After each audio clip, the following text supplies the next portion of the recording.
I was doing some shit I knew I had no business doing. And it all started when you texted me that night. I'm not even really sure what time it was, but it was way too late to be initiating genuine conversation.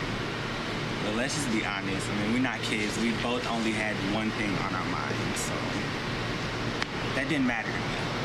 Because even if it was a lie, I was just desperate to dust off the insecurities and resentment I buried in these pages at 4 a.m. the night before. I needed to breathe life back into these bones and feel whole again. I was going through withdrawals, and you were just the fix that I needed. So every time you called me and said, I'm outside, it took no more than a snap of my fingers to transform back into this irresistible Casanova with the sharp tongue and the bad attitude that you couldn't wait to get a whiff and take a bite out of. And it was effortless.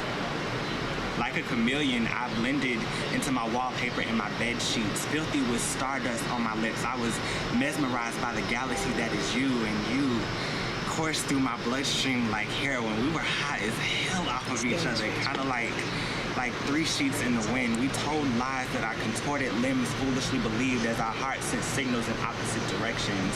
And all that mattered in that moment was that we were numb to our pain and we had passion to spare, even though we both knew the pleasure came with an expiration date.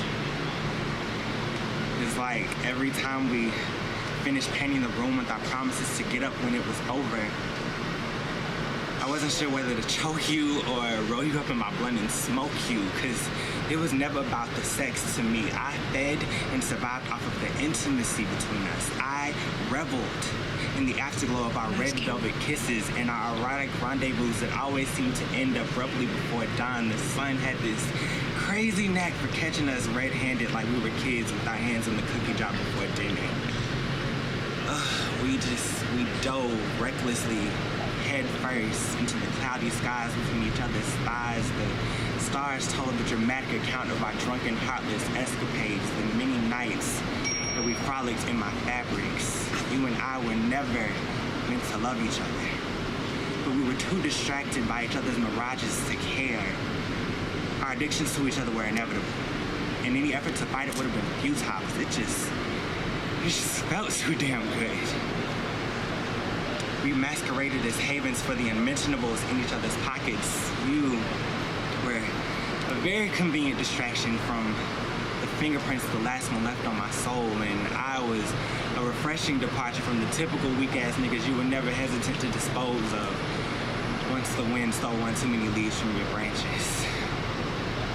How twisted and masochistic we were, offering hearts to each other that we didn't even possess. We were like cars sitting in the lots, used cars that weren't even built to make it a mile or two down the road. But now, even though I've showered 3 times today, I can't get your scent off of me. I can still feel you inching up my spine. I'm itching, craving just one more time, just one more high.